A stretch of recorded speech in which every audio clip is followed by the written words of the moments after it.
The premiers of the Atlantic provinces are now in talks to establish a travel bubble that would allow people to move more freely through the region. The four premiers held a meeting last night on the issue. Premier of P.E.I. says that kind of travel bubble would be an important step toward reopening the Atlantic economy. We feel as an Atlantic province group that our economy needs to continue to move forward. The health of our economy is just as important as our other health matters as well. That's P.E.I. Premier Dennis King, who also says the leaders are in talks with public health authorities for details around this. There is no date set, but the Premier says it could happen as early as July. He says screening protocols would remain in place for travelers. Whether or not people would have to self-isolate after they crossed provincial borders, that's one of the issues still up for debate. And it's one of the things I want to put to our guest this morning. Andre Picard is in Montreal, the award-winning health reporter and columnist at the Globe and Mail. It's always great to see him, particularly when I have so many questions about policy and research and all of the science today. Andre, good morning. Good morning. So why don't we begin, as I mentioned, with that discussion within the four Atlantic provinces of a travel bubble. Any thoughts on that about whether it can be done safely at this point? I think it's the logical evolution of what we're doing. You want to limit your contacts, and then you do that with families, and then you expand your little bubble. And we're seeing this around the world. We're seeing bubbles between countries like New Zealand and Australia, both of which have really low rates of COVID. So you can travel between those countries. We're seeing it between the Nordic countries, Finland and Norway, although they're leaving out Sweden because Sweden has problems. So yeah, this is happening around the world, and it makes sense because people want to get out and about. We want to, the talk is to travel locally as opposed to, nationally or internationally. So you can be able to travel within the Atlantic provinces. That makes sense. One of the other issues with reopening the economy is what do parents do with their children so they can go back to work? And I want to ask you about some of the announcements we're getting from within Ontario lately. We heard from Toronto that it's going to be one of the cities that goes ahead with its summer day camp program. We're hearing that Ontario tomorrow, as a matter of fact, is going to reopen childcare centres. But Ontario, Andre, is one of those provinces with the cases in the hundreds every single day. Is it prudent reopening strategy right now?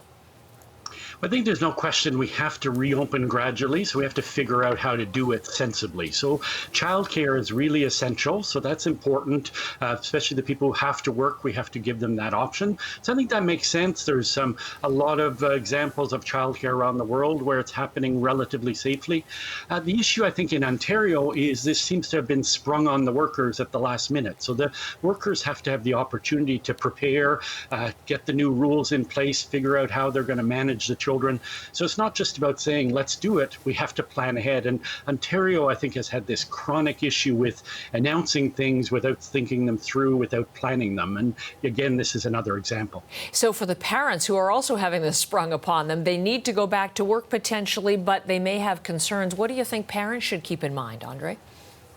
Well, I think it's all about everything in the next year or two is going to be about our individual ability to swallow some risk. How risk averse are you? What we've seen in regions where daycare and schools are opening up is between a third and a half of parents are saying, yeah, I'm going to send my kids back. So that's manageable. And I think the authorities are kind of betting on that not everyone will return at once. So these are going to be slow, gradual experiments, and we're going to figure stuff out. But again, I think the really good news we're seeing from places that are opening up is we're not seeing huge outbreaks. We're seeing little sporadic ones.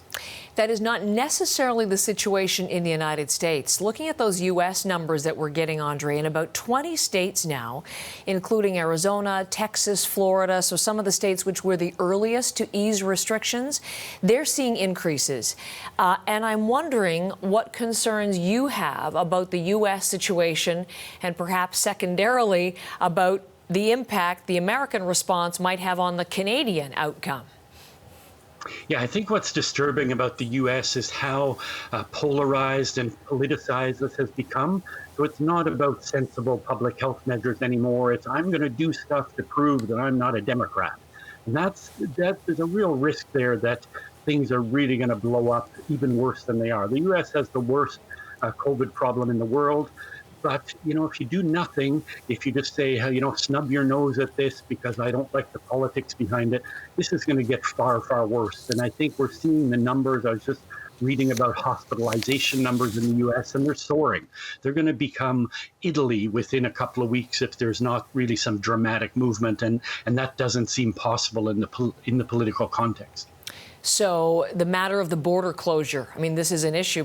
There is a lot of pressure to reopen it. It's been extended now, the border closure for non-essential travel to the United States. How do you think this might inform political policy here?